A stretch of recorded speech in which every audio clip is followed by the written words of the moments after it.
Thank you everyone for being here to honor my father. My name is Hongyeon Lee, his youngest daughter. 아빠 막내딸입니다.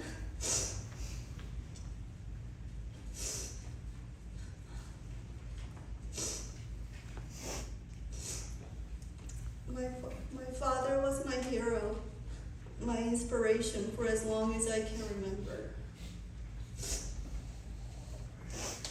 I grew up hearing about his brilliance, a prodigy. His perfect memory and logical mind remain unmatched. He was tall and handsome, the pride of his family.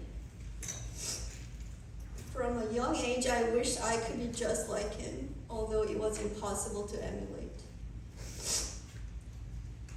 One of my core memories of my father is studying, all slouched over or hunched over. He famously had a very bad posture. I don't think I've ever seen him sitting up straight. He was always like this.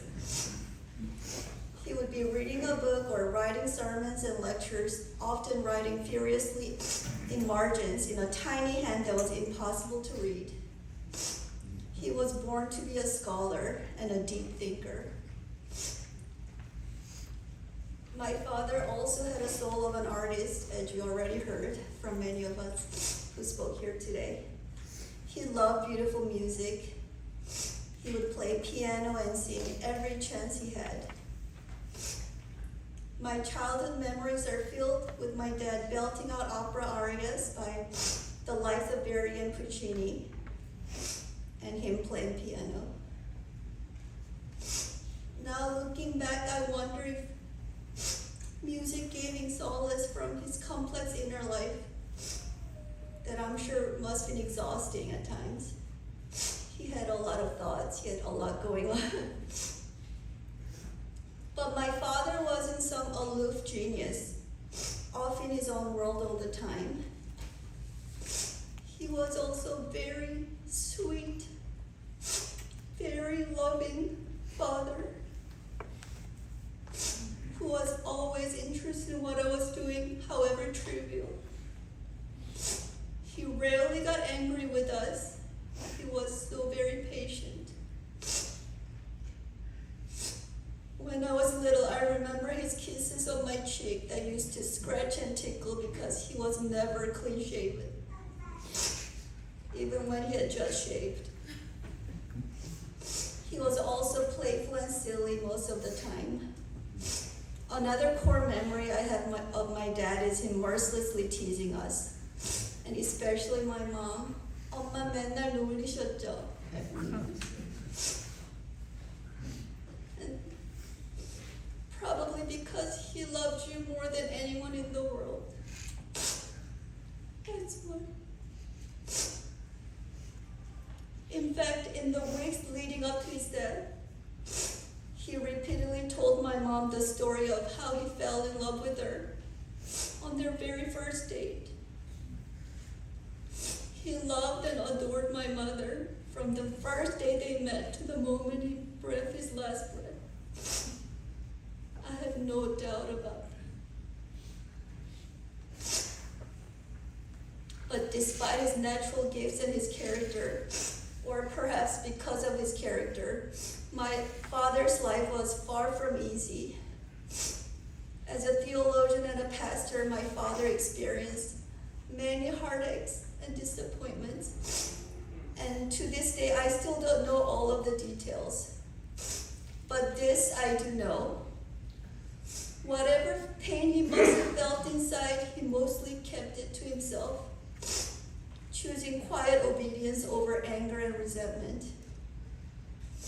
He taught me not to dwell on the praise from the world that is so fickle and fleeting, but to focus on what is eternal. Not with so many words, but with how he lived his life. Of course, my father was not perfect. He was prone to worrying. 염려가 많으셨어요. Worrying about us, worrying about my mom, worrying about his health, worrying about everything in between. Sometimes I would get several missed calls from him on my phone. maybe there will be at least 7 or 8 missed calls, all in a quick succession, revealing his panic and worry. And when I do finally call him back, our conversation will be maybe a minute or 2. He called because he just wanted to know that I was okay.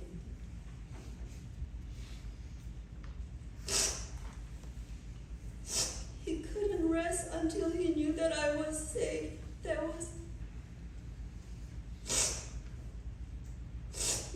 I used to get really annoyed when I would see those missed calls.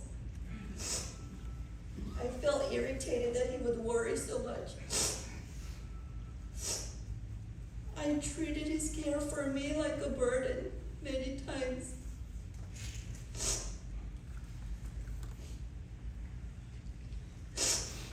Now he won't be calling.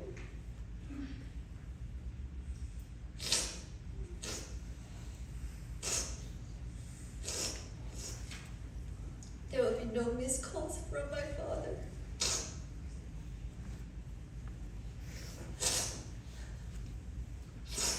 I so wish I could look at my phone and see that he had called. Thank you. I wish I could hear him call my name from the other room when I was visiting. I wish I could tell him that I'm sorry for all the ways I wasn't there for him, for not understanding the depth of his pain, especially during his long battle with cancer. I wish I could tell him how much I love him.